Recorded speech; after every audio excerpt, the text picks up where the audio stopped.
LAC के पास गलवान घाटी में झड़प वाली जगह से चीनी सेना 1 किलोमीटर पीछे हट गई है।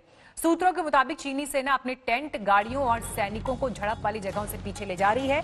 सैन्य बातचीत के बाद चीन को पीछे हटने पर मजबूर होना पड़ा है। दोनों देश बफर जोन बनाने का फैसला कर चुके हैं ताकि दोनों देशों की सेनाओं में दूरी बनी रहे। लेकिन भारत हालात का जायजा लेगा, पहले सुनिश्चित करेगा और फिर उसके बाद परिस्थितियां आगे होंगी। गौरव सावंत इस वक्त हमारे साथ जुड़ गए हैं और जानकारी के साथ। गौरव, जिस बात का जिक्र आप पहले कर रहे थे कि बफर जोन को लेकर जो सहमति बनी है उसकी दिशा में कम से कम पहला कदम यह है कि चीन की सेना ने पीछे हटना शुरू किया है।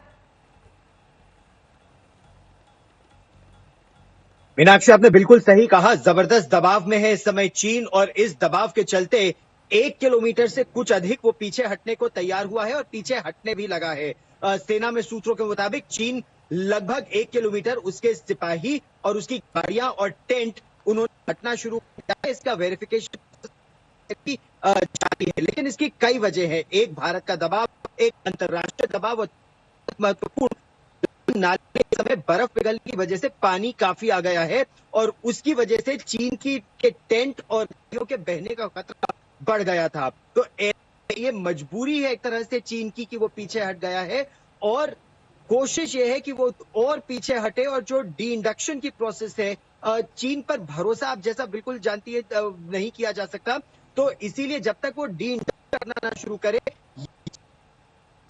भर भी, और जैसा की बात कर रही थी, सेना भी अब 1 किलोमीटर पीछे हटेगी ताकि 1 किलोमीटर वास्तविक नियंत्रण रेखा से हमारी तरफ और 1 किलोमीटर चीन की तरफ से 2 किलोमीटर का फिर ये बफर जोन बन जाएगा जहां ना उनकी सेना होगी ना हमारी, ताकि झड़पें ना हो। मीनाक्षी, बिल्कुल, और इसी बात का इंतजार भी। लेकिन जो परिस्थितियां दोनों देशों के बीच बनी है 15 जून को हुई घटना के बाद, उसके बाद से हालात लगातार तनावपूर्ण होते जा रहे हैं।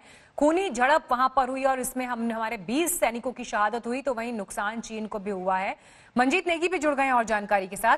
मंजीत, आज ये बड़ी खबर आ रही है कि झड़प वाली जगह से 1 किलोमीटर पीछे हटी है चीनी सेना, और जिस बात की जानकारी देखिए गौरव भी दे रहे हैं कि लगातार दबाव और न सिर्फ हिंदुस्तान का बल्कि अंतर्राष्ट्रीय स्तर पर भी जो बना, उसके बाद चीन को पीछे हटना पड़ा है।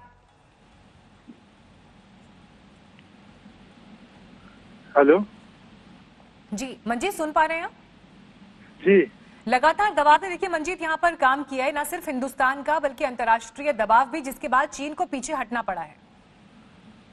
मीनाक्षी, ये जानकारी जरूर आ रही कि चीन सेना कुछ इलाकों में 1 से 2 किलोमीटर पीछे हटी है, लेकिन सेना के सूत्र बता रहे हैं कि ये एक तरह से फिलहाल इसको सिंबॉलिक ही माना जाएगा, क्योंकि चीनी सेना के जो टैंक हैं, हेलीकॉप्टर हैं, जो पीछे रेयर में मौजूद हैं, उसमें कोई किसी तरह का परिवर्तन नहीं है। ये जो आगे के इलाकों में जो सेना और कुछ छोटे वाहन मौजूद थे, उनको उनमें कुछ मूवमेंट हुई है, उनमें कुछ वो पीछे गए हैं। लेकिन अभी बड़ा सवाल ये है कि चीन ने जो पीछे बड़ी तैनाती की है, अपने टैंक और बड़े आर्मर्ड व्हीकल तैनात किए मीनाक्षी, वो जब तक पीछे नहीं हटते पूरी तरह से, तब तक ये नहीं माना जा सकता कि चीनी सेना पीछे हटने को तैयार है। और इसीलिए सेना के सूत्र बता रहे हैं कि हमारी जो सैनिक वहाँ मौजूद है, हमारे जो अधिकारी वहाँ मौजूद हैं गलवान से लेकर अलग अलग इलाकों में, वो हालात को देख रहे हैं और उसके बाद ही इस पर एक तरह से सेना की तरफ से कोई आधिकारिक बयान दिया जाएगा।